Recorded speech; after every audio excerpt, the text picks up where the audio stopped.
నమస్తే, welcome to vote voice of Telugu, అదేవిధంగా voice of the week. కొన్ని కారణాల వల్ల కొన్ని వారాల పాటు ఈ యొక్క ప్రోగ్రాం కొంత జాప్యం జరిగింది, దానికి చింతిస్తున్నాం. అయితే ఈరోజు వాయిస్ ఆఫ్ ద వీక్ ఏంటనే దానిపై మనతో పాటు ఉన్నారు సీనియర్ జర్నలిస్ట్ డివి శ్రీనివాస్ గారు. సార్ నమస్తే. నమస్తే sir, voice of the week అసలుకి ఏపీలో ప్రజలు ఏమనుకుంటున్నారు అనే దానిపైన చూస్తే ప్రత్యేకంగా వైసీపీ వర్సెస్ పోలీస్ అని చెప్పి కూటమి ప్రభుత్వం వచ్చిన దగ్గర నుంచి, అంటే వైసీపీ వాళ్ళకు ఉన్నటువంటి యొక్క జూన్ 4వ తారీఖు ఏదైతే ప్రజలు తీర్పు ఇచ్చిన రోజు నుంచి కూడా పూర్తి కక్ష కట్టారని చెప్పి చెప్పుకోవాలి. ఎక్కడ చూసినా సరే పోలీసు వాళ్ళపై దాడులు కావచ్చు, మానసికంగా వాళ్ళని వేధించే విధంగా మనం చూస్తూ వస్తున్నాం. జగన్ కావచ్చు, అదేవిధంగా విడుదల రజనీ కావచ్చు, వైసీపీ నేతలు ఎవరైనా కావచ్చు, ఆఖరికి వాళ్ళకి పోలీసులు నోటీసులు ఇచ్చినా సరే దొంగ పోలీసు ఆడుతూ వాళ్ళతో ఆటలు ఆడుకుంటూ వస్తున్నారు. నిన్నగాక మొన్న జరిగినటువంటి ఒక తెనాలి టూర్లో కూడా మనం చాలా చూస్తూ వస్తున్నాం. జగన్మోహన్ అంటే ఒక మాజీ ముఖ్యమంత్రి అయ్యుండి కూడా పోలీసులపై హత్యాయత్నం చేసిన వారికి మద్దతు ఇవ్వడాన్ని ఎలా చూడాలంటారు?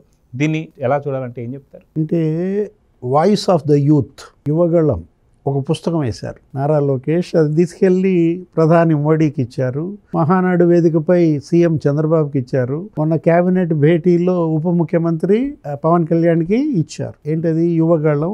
అప్పటి ఆయన పాదయాత్ర, అప్పటి అణిచివేత, దానిపై ప్రజల తిరుగుబాటు, ఏ విధంగా కూటమి ప్రభుత్వం ఏర్పడింది, ఏ విధంగా నిరంకుశ పాలన అంతమైంది. కరెక్ట్గా ఇప్పుడు నిరంకుశ పాలన అంతమైన రోజు జూన్ 4 ఫలితాలు వచ్చిన రోజు. ఆ voice of the people, voice of the youth అని ఆయన పుస్తకం వేసి కేంద్ర రాష్ట్ర ప్రభుత్వ పెద్దలకు ఇచ్చారు Nara Lokesh. Voice of criminals ఎవరు? మాజీ ముఖ్యమంత్రి జగన్మోహన్ రెడ్డి. ఇవాళ ఏంటి? వాయిస్ ఆఫ్ మాఫియా మనం వింటున్నాం. ఆయన నిన్న తెనాల్లో ఏది అక్కడ ఉన్నటువంటి ఆ గంజాయి మాఫియా, రౌడీ షీటర్లకి మద్దతుగా అతను అక్కడ పరామర్శ, ఓదార్పు యాత్ర. అంటే జగన్మోహన్ రెడ్డి ఇవాళ నేరగాళ్ల పరామర్శ, క్రిమినల్స్ ఓదార్పే అతని యొక్క లక్ష్యమా? వాళ్ళ మీద ఒక్కొక్కళ్ళ మీద 15 కేసులు ఉన్నాయి. ఆ జాన్ విక్టర్, లేకపోతే అక్కడ ఉన్నటువంటి ఆ కరీముల్లా, లేకపోతే అక్కడ ఇంకా మిగతా వాళ్ళు ఏంటి, లడ్డు, సముద్రాల పవన్, ఎవరో ఆ రాకేష్, దోమ, ఎవరి మీద కదిలిచ్చిన 11 కేసులు, 9 కేసులు, 3 జిల్లాల్లో కేసులు. ఏది? గుంటూరు, లేకపోతే అక్కడ బాపట్ల, ప్రకాశం జిల్లాలో కేసులు ఉన్నటువంటి వాళ్ళు. 6 పోలీస్ స్టేషన్లో వీళ్ళ మీద కేసులు ఉంటే, రౌడీ షీట్ ఉంటే, అతను నేను వచ్చినాక రౌడీ షీట్ ఓపెన్ చేశారు వీళ్ళ మీద అంటాడు. అసలు నీ హయాంలో నువ్వు పెట్టిన కేసులు ఇవన్నీ, నీ ప్రభుత్వం పెట్టిన కేసులు. 2021లో, 2022లో Amarthaluru station, Tadepalli station, Tanguturu station, అసలు తెనాలి టౌన్ పిఎస్లో అనేక కేసులు. అంటే కరుడుగట్టిన క్రిమినల్స్, దోపిడీ దొంగలు, చైన్ స్నాచర్సు, గంజాయి ముఠా, కిడ్నాపర్సు, అలియాస్ కిల్లర్స్. ఒకటి పేరు ఏంటి? Alias killer. ఒకటి పేరు అలియాస్ లడ్డు. వాళ్ళ పరామర్శకి జగన్మోహన్ రెడ్డి వెళ్ళడం ద్వారా ఏమని చెప్పాడు?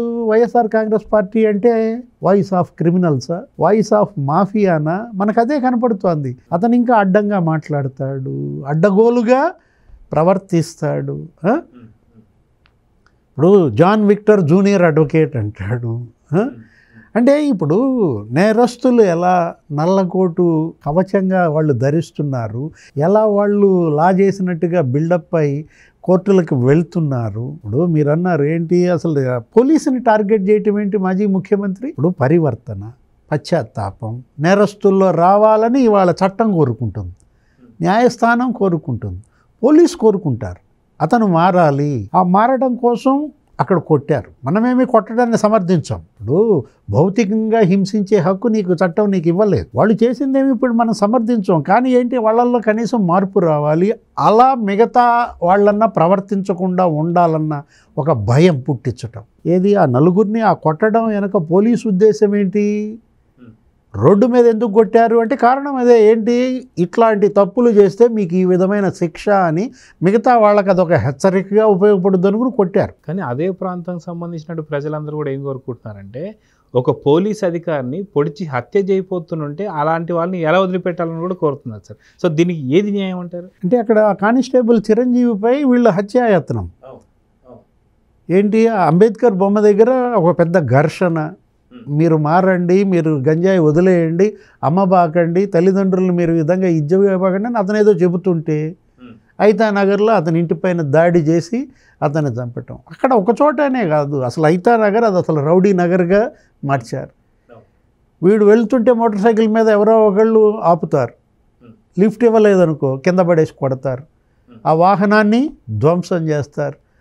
అంటే అసలు ఒక రౌడీ నగర్గా ఐతా నగర్ మారిందంటే ఇప్పుడు నువ్వు ఎవరిని హెచ్చరిస్తావు? బట్టలు ఉడదీసి పోలీసులను కొడతానంటావా? గతంలో జగన్మోహన్ రెడ్డి మనం చూసాం, తిరుపతి వెళ్ళి అక్కడ ఎస్పీ సుబ్బారాయుడిని కూడా అదే విధంగా మాట్లాడాడు. నువ్వు రిటైర్ అయినా లాక్కొస్తాము, నువ్వు తెలంగాణ అయినా లాక్కొస్తాను, సప్త సముద్రాల అవతలున్నా లాక్కొస్తాను, బట్టలు ఉడదీసి కొడతామని. అంటే అదేమి అసలు ఆ ఆలోచన ఏంటి, ఆ నైజం ఏంటి?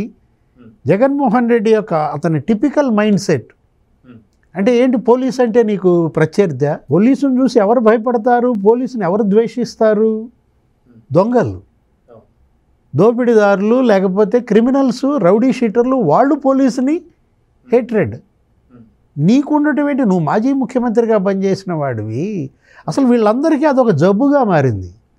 అంబటి రాంబాబు నిన్న చూసాం, ఆ వెన్నుపోటు దినమో ఏదో పిలిపించారు అక్కడ. ఆ వెన్నుపోటు దినం సందర్భంగా గుంటూరులో ఆ పట్టాపురం సిఐ మీదకి ఎగబట్టం. అసలు అతని మీద మామూలుగా కాదు, ఏంటి నువ్వెంత నువ్వెంత నువ్వెంత అని దబాయించటం, ఏం చేస్తావు అని హెచ్చరించటం.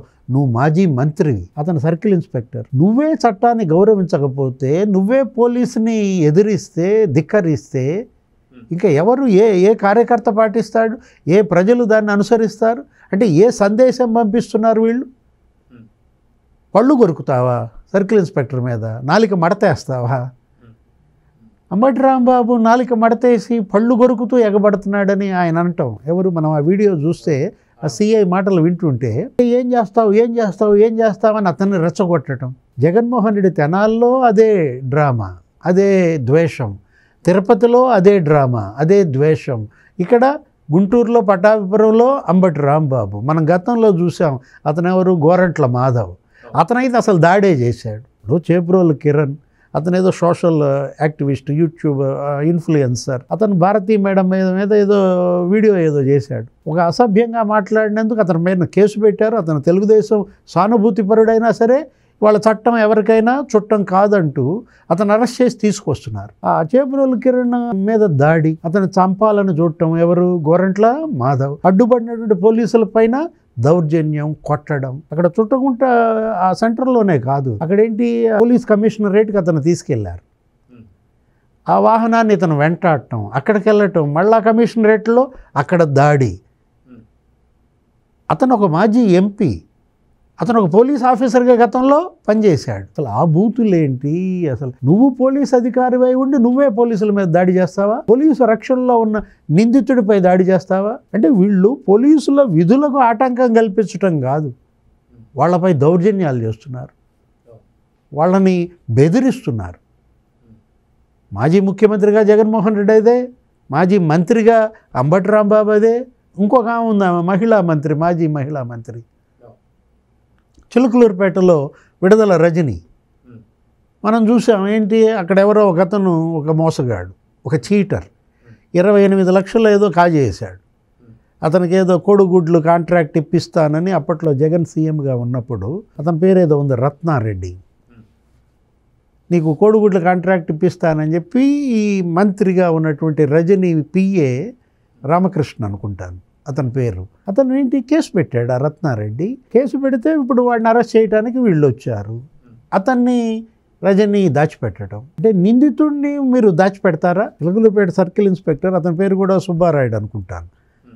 అతను వచ్చి ఆ వాహనంలో అతను ఉన్నాడని చెప్పి ఆ వాహనంలో నుంచి అతను లాక్కుని బయటకు రాబోతుంటే ఈమె అడ్డుకోవటం, ఆ సిఐ విధులకు ఆటంకం కల్పించడం కాదు, ఆయన మీదకి ఎగబట్టడం. సిఐ గారు ఏంటి మీరు డోంట్ టచ్ మై కార్ అంటదా? అంటే నిన్ను కాదు కదా అతను అంటుకుంది, అంటే నీ కారు కూడా అంటుకోకూడదా?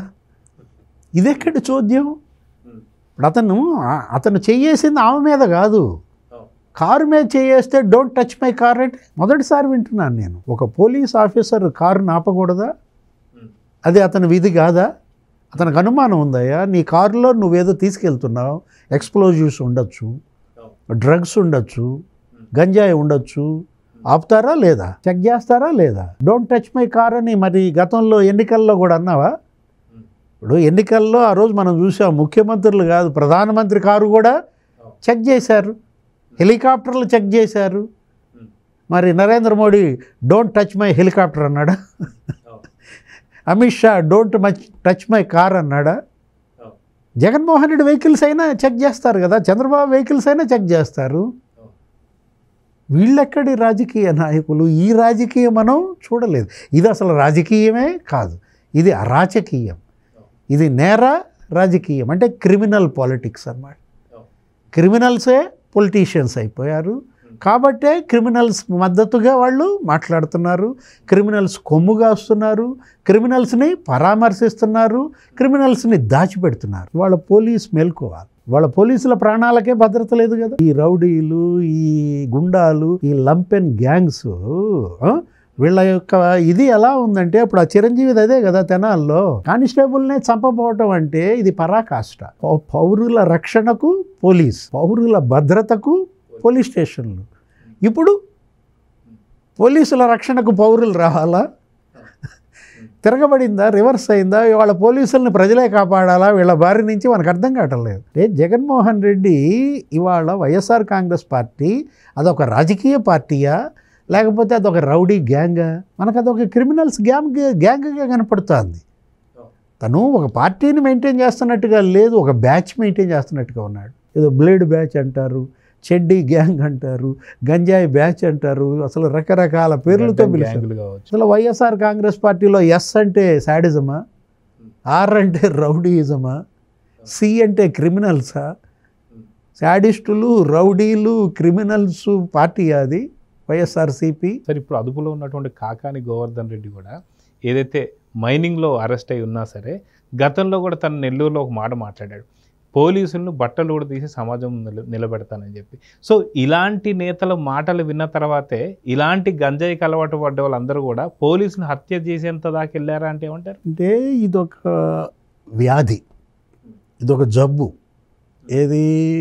పోలీసుల్ని ద్వేషించటం, పోలీసుల్ని కొడతాననడం, పోలీసుల్ని బట్టలు తీస్తాననడం, ఇదేంటనమాట? ఇదొక జబ్బు అనమాట.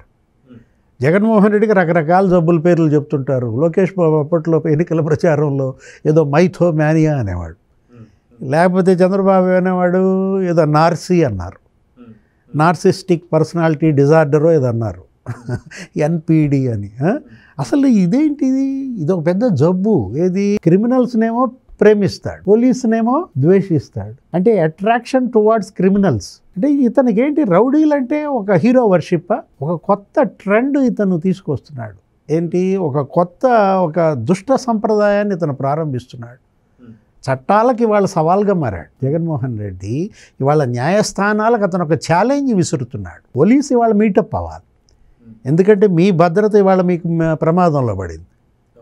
మిమ్మల్ని వాళ్ళు అసలు బతకనిచ్చేటట్టుగా లేని పరిస్థితుల్లో మీరు పౌరులకు రక్షణ కల్పించడం దేవుడు ఎరుగు. ముందు మీ రక్షణ మీరు చూసుకోండి. ఈ లంపెన్ గ్యాంగ్స్ బారి నుండి పోలీసులను ఎవరు కాపాడతారో నాకైతే అర్థం కావట్లా. ఆంధ్రప్రదేశ్ పోలీస్ ఇవాళ ఏంటి? తస్మాత్ జాగ్రత్త. ఎక్కడ మీరు ఎప్పుడు ఇంట్లో ఉన్నా, లేకపోతే మీ కుటుంబ సభ్యులు ముందు వాళ్ళకి భద్రత కల్పించుకోండి. లేకపోతే ఇవాళ ఈ అంబటి రాంబాబు, లేకపోతే విడుదల రజని, జగన్మోహన్ రెడ్డి, గోరంట్ల మాధవ్, అక్కడెక్కడో సతీష్ బాబు, ఎక్కడికక్కడ వీళ్ళు ఈ లంపెన్ గ్యాంగులందరూ కూడా ఇవాళ టార్గెట్ పోలీస్గా నడుస్తుంది. ఎందుకు? పోలీస్ అంటే వీళ్ళు భయపడుతున్నారు. అంటే మనకు ఒకటే కనపడుతుంది ఏంటి? వీళ్ళపైన విచారణలు స్పీడప్ అయ్యాయి, వీళ్ళపైన దర్యాప్తులు వేగవంతంగా జరుగుతున్నాయి. ఇప్పుడు లిక్కర్ మాఫియా, ఇప్పుడు అక్కడ సిట్ వేశారు, స్పెషల్ ఇన్వెస్టిగేషన్, విజయవాడ కమిషనర్ ఎవరైనా రాజశేఖర్ బాబు ఆధ్వర్యంలో. అట్లాగే అక్కడేంటి? కల్తీ నెయ్యి తిరుమల తిరుపతిలో, అక్కడ సుప్రీంకోర్టే సిట్ ఒకటి వేసింది, స్పెషల్ ఇన్వెస్టిగేషన్ టీం. అటు సిబిఐ ఉంది, ఇటు ఏపీ పోలీస్ ఉంది, ఆ ఫుడ్ ఇన్స్పెక్టర్లు వాళ్ళు కూడా ఉన్నారు దాంట్లో. అంటే ఇక్కడ సిట్లు, అనేక సిట్లు పడ్డాయి. ఆ తర్వాత ఇవాళ సిఐడి దర్యాప్తులు జరుగుతున్నాయి జగన్మోహన్ రెడ్డి అవినీతి కుంభకోణాలపైన. అట్లాగే విజిలెన్స్ దర్యాప్తులు జరుగుతున్నాయి. ఇప్పుడు నిన్న కూడా తుడా విజిలెన్స్ దర్యాప్తు నోటీస్ పంపారు. ఎవరికి? చెవిరెడ్డి భాస్కర్ రెడ్డికి రేపు 9వ తారీఖు రమ్మన్నారు. అతను తుడా చైర్మన్గా, అతని కొడుకు తుడా చైర్మన్గా, చంద్రగిరి ఎమ్మెల్యేగా ఉంటూ ఒక 13 నియోజకవర్గాలకు ఉపయోగించాల్సిన డబ్బు ఒక్క చంద్రగిరిలోనే వాడాడు. మొత్తం దగ్గర ఒక 196 కోట్లు అక్కడ ఆ చెరువు సుందరీకరణకే ఉపయోగించారని మనం వింటున్నాం. అదేంటి? అదొక సిఎంఆర్ కన్స్ట్రక్షన్స్, సిఎంఆర్ ఇన్ఫ్రానో ఏ కంపెనీలు ఉన్నాయి. చెవిరెడ్డి, మున్రెడ్డి, రోసెమ్మో ఏదో వచ్చింది. అక్కడ దగ్గర మరి ఒక 66 ఎకరాలు ఏదో కబ్జా చేశారంటున్నారు. అంటే చెవిరెడ్డి అక్కడ చంద్రగిరి శాసనసభ్యుడిగా, టీటీడీ బోర్డు మెంబర్గా, తుడా చైర్మన్గా, తన కొడుకు అతను అక్కడ మరి అనేక అవినీతి కుంభకోణాలు, లేకపోతే దందాలు. అసలు అది కూడా నీకేంటి, అటు రెడ్ శాండల్ మాఫియా ఉంది, అక్కడ శాండ్ మాఫియా ఉంది, ల్యాండ్ మాఫియా ఉంది. ప్రతి చోట ఇవాళ విజిలెన్స్ మట్టి మాఫియా మీద దర్యాప్తు చేస్తాం. ఇక్కడ గన్నవరంలో మట్టి మాఫియా, వల్లభనేని వంశీ జైల్లో ఉన్నాడు. అక్కడ 210 కోట్లు అంట. ఏది? గన్నవరం మట్టి మాఫియా. నీకు దగ్గర 26 లక్షల క్యూబిక్ మీటర్లు తవ్వేశారు. అసలు చెరువులనే వాళ్ళు కబ్జా చేశారు. సిద్ధాంతం చెరువు ఏదో ఉంది అక్కడ. అట్లాగే గుడివాడలో అక్కడ విజిలెన్స్ దర్యాప్తు. అదేంటి? అది మట్టి మాఫియా. జగనన్న ఇళ్ళ కాలనీల పథకం అని పెట్టి అతను ఏమని చెప్పాడు జగన్మోహన్ రెడ్డి అప్పుడు? నేను అసలు ఊళ్ళు కడుతున్నా, ఇళ్ళు కాదన్నాడు.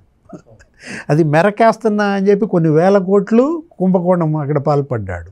అది అసలు ఎవడికాడు 100 టిప్పర్లు కొన్నాడంట వంశీ. ఇక్కడ 100 టిప్పర్లు గన్నవరంలో, అక్కడ కొడాలి నాని ఒక 100 టిప్పర్లు. అటు మట్టి దవ్వేయటం, గ్రావెల్ కొట్టేయటం, కొండలు మింగేయటం. అదే కాదు, వాళ్ళు ఆ మెరకేస్తున్నామని చెప్పి తీసుకున్న డబ్బు అక్కడ దళిత యువకుల బ్యాంక్ ఖాతాల్లో వేశారు. మంద చటర్జీ అని, మంద దివ్య అని. అక్కడ గుడివాడలో అదేంటి 1,14,00,000, 1,14,00,000 పొద్దునేయటం, సాయంత్రం తీసేసుకోవటం. వీళ్ళు వాళ్ళకు నోటీసులు వచ్చినాయి. ఎక్కడ? గుడివాడలో. అంటే ప్రతి చోట, ప్రతి నియోజకవర్గంలో, ప్రతి స్కీములో వీళ్ళు స్కాములకు పాల్పడిన నేపథ్యంలో ఇప్పుడు దర్యాప్తులు ముమ్మరం అయ్యేసరికి ఇప్పుడు ఆ కల్తీ నెయ్యిలో ఒక 8 మందిని అరెస్ట్ చేశారు. ఆ డైరీ వాళ్ళకు 6 ఉన్నట్టున్నారు. ఏఆర్ డైరీ, వైష్ణవి డైరీ, బోలే బాబా డైరీ, ఒక టీటీడీ వాళ్ళు ఒక 2 ఉన్నట్టున్నారు. ఇప్పుడు ఈ లిక్కర్ మాఫియా, ఈ సిట్ దర్యాప్తులో ఇక్కడ ఒక 8 మందిని అరెస్ట్ చేశారు. ఇప్పుడు ఈ కసిరెడ్డి రాజ్, నీకు ఆ సజ్జల శ్రీధర్ రెడ్డి, చాణక్య, లేకపోతే దిలీప్, ఇప్పుడు వీళ్ళు కూడా ఉన్నారు కదా, ధనుంజయ రెడ్డి, జగన్మోహన్ రెడ్డి ఓఎస్డి, కృష్ణమోహన్ రెడ్డి, లేకపోతే ఆయన ఎవరు, cement factory director, Bharathi Cements director Balaji Goindappa. అసలు రేపో మాపో మిథున్ రెడ్డి అరెస్ట్ అంటున్నారు. జగన్మోహన్ రెడ్డి దాకా ఇప్పుడు అది మరి వస్తోంది. ఏది? ఆ లిక్కర్ మాఫియా, మనీ ట్రైల్ అంతా అక్కడ స్పష్టంగా అందరికీ ఆధారాలు దొరికిన పరిస్థితుల్లో ఈరోజు చెవిరెడ్డి భాస్కర్ రెడ్డి పేరు కూడా వినిపించింది. ఏది? ఆ మద్యం దాంట్లో. అంటే అసలు వీళ్ళు అసలు all roads lead to Rome అంటాం. ఇక్కడేంటి?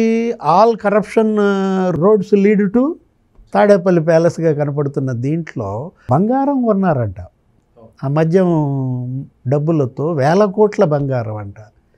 ఒక్క ఆ మ్యాన్షన్ హౌస్ బ్రాండ్ నుంచే 200 కోట్లు బంగారం కొన్నారంట. అంటే ఒక బ్రాండే నీకు 200 కోట్లు బంగారం ఇచ్చిందంటే నీకు 25 బ్రాండ్లు ఉంటాయి. అక్కడ నీకు మరి అక్కడే కనపడుతుంది 5,000 కోట్లు బంగారం.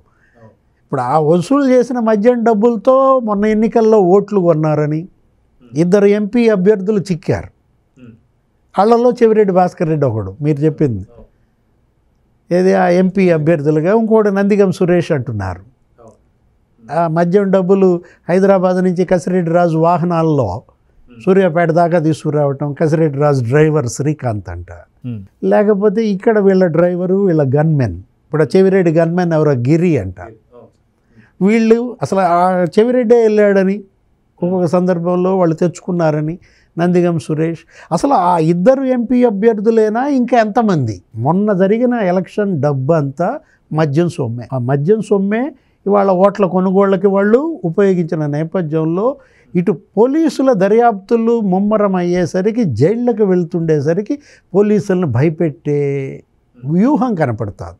జగన్మోహన్ రెడ్డి నిన్న తెనాలి పర్యటన కావచ్చు, అంబటి రాంబాబు ఆ పట్టాపురం సీఏని బెదిరించడం కావచ్చు, గోరంట్ల మాధవ్ గుంటూరులో పోలీసుల మీద దాడి కావచ్చు, ఆ చిలకలూరుపేటలో విడుదల రజని ఆ సర్కిల్ ఇన్స్పెక్టర్ మీద దౌర్జన్యం కావచ్చు. వీళ్ళందరూ ఏంటంటే ఆ కేసుల నుంచి తప్పించుకోవటం కోసం పోలీసులను భయపెడుతున్నారు, పోలీసుల్ని బెదిరిస్తున్నారు. ఇప్పుడు పోలీస్ మేల్కోవాలి, ప్రభుత్వం వీళ్ళపైన ఒక కన్నేయాలి. ఏది పౌర భద్రత దేవుడెరుగు, పోలీసు భద్రత ప్రభుత్వం చూసుకో మనం. సార్ ఇక్కడ వైసీపీకి సంబంధించి నాకు ఒక చిన్న డౌట్ వస్తుంది సార్. ఏంటంటే వైసీపీ వాళ్ళ హయాం అయిపోయిన తర్వాత కూటమి ప్రభుత్వం వచ్చిన తర్వాత ప్రతి ఒక్క పోలీసుల పైన వీళ్ళు బట్టలు తీసుకోవడతానని కావచ్చు, దాడులు కావచ్చు చూస్తూ వస్తున్నాం. అంటే పోలీసులు రెచ్చగొట్టి శాంతి భద్రతను పూర్తిగా విఘాతం కల్పించి ఇక్కడ ఏదో జరుగుతుందని సృష్టించాలి, కూటమి ప్రభుత్వంపై ఒక నెపం వేయాలని చెప్పి కూడా చూస్తుందని చెప్పి ఇది కూడా ఒక పెద్ద కుట్ర అనుకోవచ్చా సార్? అంటే ఇవాళ పోలీస్ ముందు వాళ్ళు చైతన్యవంతులు కావాలి. ఎవరు నేరగాళ్ళు, ఎవరు నాయకులు, ఆ తేడా తెలుసుకోవాలి. ఇప్పుడు నేరగాళ్ళు నాయకులు ముసుగేసుకుంటున్నారు, నాయకులే నేరగాళ్ళు, నేరగాళ్లే నాయకులుగా ఇవాళ వైఎస్ఆర్ కాంగ్రెస్ పార్టీ ఆ గీత చెరిపేసింది. మనం చూసాం గత 5 ఏళ్ళు జగన్మోహన్ రెడ్డి పరిపాలనలో నీకు డిఎస్పీలు, ఎస్పీలు, లేకపోతే సర్కిల్ ఇన్స్పెక్టర్లు, పోలీసులు, అసలు ఐపీఎస్లు కూడా ఇవాళ రౌడీలకు సలాములు చేశారు. ఆ రౌడీల పుట్టినరోజులు పోలీస్ స్టేషన్లో జరిపారు. కేక్ కటింగ్లు, ఎవరు సిఐ కేక్ కట్ చేస్తాడు, ఆ రౌడీ నోటో పెడతాడు. దాని ఫలితం మనం చూసాం. ఇవాళ జగన్మోహన్ రెడ్డి బట్టలు ఉడదీస్తానంటున్నాడు, ఏది సప్త సముద్రాల అవతలున్నా లాక్కొస్తానంటున్నాడు. అంటే ఎప్పుడైనా ఒకటి గుర్తుపెట్టుకోవాలి పోలీస్, ఏది ఇవాళ నేరగాళ్ళు నేరగాళ్లే, వాళ్ళు ఎప్పుడు నాయకులు కాలేరు. ఆ తేడా తెలుసుకోవాలి. ఏది ప్రభుత్వం కావచ్చు, ప్రజలు కూడా. నువ్వు ఎన్నుకుంటోంది నేరగాడినా నాయకుడినా ముందు అది నువ్వు తెలుసుకో. నువ్వు ఓటేస్తోంది నాయకుడికి ఓటేయవయ్యా. నువ్వు నేరగాడికి ఓటు వేస్తే ఏం జరుగుద్దో 5 ఏళ్ళు మీరు అనుభవించారు. ఏది మీ భూములు మీ దగ్గర ఉండవు, మీ ఇళ్ళు మీరు అద్దెకుండాలి, లేకపోతే అసలు మీ ప్రాణాలే ఉండవు. మళ్ళా ఆ పరిస్థితి మీరు తెచ్చుకుంటారా? ఏది రాజకీయ పార్టీ, ఏది నేరగాళ్ల సమూహం, ఆ తేడా తెలుసుకోండి. అంటే రౌడీ గ్యాంగులకు రాజకీయ పార్టీలకి ముందు తేడా తెలుసుకుంటే ప్రజలు, మనం ఓటేస్తోంది రాజకీయ పార్టీకి, నేను ఎన్నుకుంటోంది నాయకుడిని, నేను ఓటేసేది రౌడీ గ్యాంగ్కి కాదు, క్రిమినల్కి కాదు, అది తెలుసుకోవాలి. ఇవాళ ప్రజాప్రతినిధులుగా మరి నేరగాళ్లను పంపుతారా? ప్రజాప్రతినిధులుగా మరి సమాజ సేవకులను పంపుతారా? అంతిమ నిర్ణేతలు ప్రజలే. ప్రజలే కదా జగన్మోహన్ రెడ్డిని సీఎం చేసింది, ప్రజలే కదా జగన్ పాలనలో అనుభవించింది, నరకం అనుభవించారు కదా. మళ్ళా వస్తాడంట నరకం చూపించడానికి, జాగ్రత్త. ఏది 2.0 అంటున్నాడు, తస్మాత్ జాగ్రత్త. సో చూద్దాం సార్, ఖచ్చితంగా వైసీపీ పార్టీ ఏదైతే ఉందో వైసీపీ పార్టీ వర్సెస్ పోలీసుల కింద మారింది. ఎందుకంటే వాళ్ళ ఒక్కొక్కరిని అదుపులో తీసుకుంటున్నారు. ఖచ్చితంగా దీనికి సంబంధించి ప్రజలు కూడా మేల్కొన్నారు, పోలీసులు కూడా తస్మాత్ జాగ్రత్త, వాళ్ళు కూడా కొంచెం జాగ్రత్తలు తీసుకొని అయితే కోరుకుందాం. నమస్తే. నమస్తే. Please subscribe to Leo news for more videos.